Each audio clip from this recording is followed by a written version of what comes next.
ভাইয়া আমাকে বাঁচা। আরে বাপরে বাপ, তুই কে রে শালা? আমি হচ্ছি তোর ভাই রাহুল। আব্বে শালা, তোর শরীর কোথায় গেল? গলা কাটা আমার শরীর গায়েব করে দিয়েছে। কি বলছিস, চল তো। আরে গলা কাটা আমি শরীর নিয়ে আসি, ঢুকে পড়ো। শরীর নিয়ে আসিস মানে কি বলছিস? দাঁড়া, বলছি তোকে সব।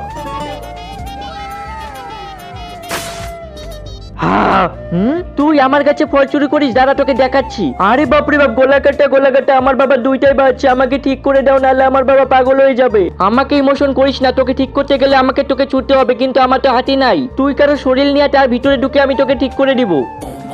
আরে বাপরে বাপ, তুই ভাই না আমার শত্রু? আরে গলা কাটা, আমি কাউকে শরীর টলি দিতে পারবো না। তোর ভাইয়ের জন্য দিবি না? না, আমি আমার ভাইয়ের জন্য দিব না। একটা কাজ করি, আমি কারো শরীর নিয়ে আসি, তার ভিতরে ঢুকে তুমি আমার ভাইকে ঠিক করে দিও। গলা কাটা নিয়ে আসি একটা মহিলা, এর ভিতর ঢুকে তুমি আমার ভাইকে ঠিক করে দাও।